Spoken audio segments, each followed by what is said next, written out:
అండి అందరికీ welcome back to Dhanyata cutie channel. ఈరోజు నేను పొంగల్ని ప్రిపేర్ చేస్తున్నాను. ఫస్ట్ ఒక బౌల్ తీసుకొని అందులోకి 2 కప్స్ ఆఫ్ రైస్ వేసుకోవాలి. నెక్స్ట్ సేమ్ కప్తో 1 కప్ ఆఫ్ పెసరపప్పు తీసుకొని స్టవ్ మీద ప్యాన్ పెట్టి అందులో వేసుకోవాలి. తర్వాత పెసరపప్పుని కొద్దిసేపు మనము ఫ్రై చేసుకోవాలి. ఇలా ఫ్రై చేసుకుంటే పెసరపప్పులో ఉన్నటువంటి ఆ పచ్చి వాసన అన్నది పోయేస్తుందండి. అంతేకాకుండా పెసరపప్పుని ఫ్రై చేసి నువ్వు పొంగల్ చేసి పొంగల్కి ఒక టేస్ట్ అనేది వస్తుందండి. ఇప్పుడు పెసరపప్పుని మనం డైరెక్ట్గా కర్రీగా చేస్తే పిల్లలు ఆల్మోస్ట్ లైక్ చేయరు.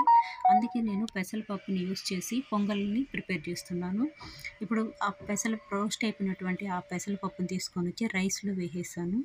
ఇప్పుడు ఇందులోకి వాటర్ వేసి ఒక 2 or 3 టైమ్స్ని రెండింటిని నేను క్లీన్ చేసి సైడ్లో పెట్టుకున్నాను. ఒక 10 మినిట్స్ని ఈ రైసు పెసరపప్పు రెండింటిని మనము ఒక 10 మినిట్స్ సోక్ చేసి సైడ్లో పెట్టుకుందాము. తర్వాత పోపు పెట్టుకోవడానికి కావాల్సిన ఐటమ్స్ని ఒకసారి చూసేద్దాము. దానికి కావాల్సిన ఐటమ్స్ ఆనియన్, మిర్చి, కాజు, జింజర్ గార్లిక్ పేస్టు, పెప్పర్, జీరా, నెక్స్ట్ వచ్చి కరీపత్తా, నెక్స్ట్ వన్ వచ్చి జీరా and pepper powder. Next stove మీద మరొక ప్యాన్ పెట్టుకొనేసి అందులో కొద్దిగా ఆయిల్ వేద్దాము. ఆయిల్ హీట్ అయిన తర్వాత అందులో మనం ఇప్పుడు పోపు దినుసులు అయినటువంటి జీలకర్రని, నెక్స్ట్ వన్ వచ్చి మిరియాలను వేసేద్దాము. తర్వాత కొద్దిగా కరీపత్తాను వేసుకుందాము. ఇప్పుడు ఒకసారి దీన్ని మిక్స్ చేసుకుందామండి. తర్వాత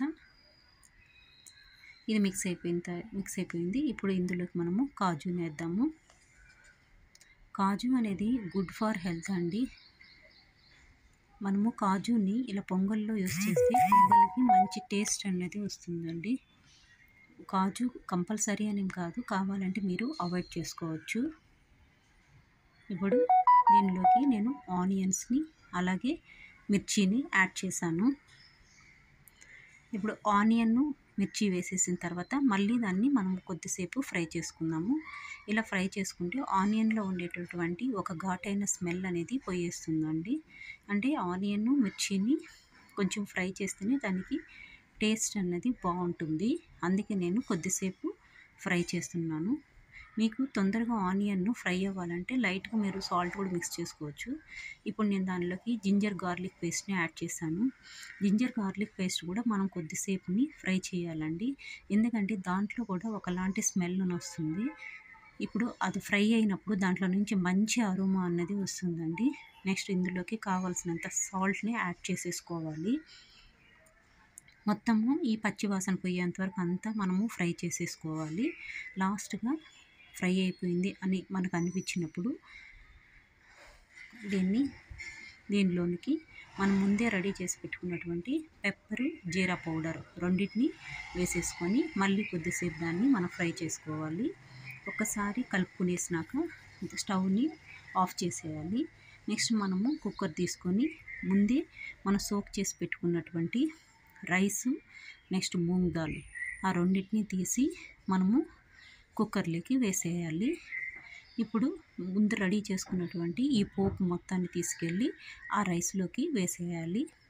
ఇప్పుడు మనము 2 cups of rice, 1 cup of moong dal కాబట్టి 3 కప్స్ తీసుకున్న టోటల్గా. అందుకే నేను డబుల్ క్వాంటిటీ అంటే 6 కప్స్ ఆఫ్ వాటర్ని ఇందులోకి యాడ్ చేస్తున్నాను. ఇప్పుడు మనకు కావాల్సిన తగినంత సాల్ట్ ముందే చూసి ఇందులోకి వేసేసుకోవాలి. ఇప్పుడు దీన్ని తీసుకెళ్ళి కుక్కర్ తీసుకెళ్ళి స్టవ్ పైన పెట్టేసి కొద్దిసేపు హై ఫ్లేమ్లో దాన్ని పెట్టేసాము అంటే ఒక 3 విజిల్స్ వచ్చేంత వరకు వెయిట్ చేయాలి. ఇప్పుడు 3 విజిల్స్ వచ్చేసాయండి. లాస్ట్లో మనము ఈ స్టవ్ని ఇప్పుడు 3 విజిల్స్ వచ్చేసాయి కాబట్టి మనం స్టవ్ ఆఫ్ చేసేద్దాము. తర్వాత గ్యాస్ అంతా పోయిన తర్వాత ఓపెన్ చేసామంటే ఎంతో టేస్టీగా పొంగల్ రెడీ అయిపోయింది. ఇప్పుడు ఇందులోకి నేను కొద్దిగా గీని యాడ్ చేస్తున్నాను. ఎందుకంటే గీ వల్ల పిల్లలకి చాలా హెల్త్కి మంచిది. అంతేకాకుండా గీ వేస్తే పొంగల్కి కూడా టేస్ట్ వస్తుంది.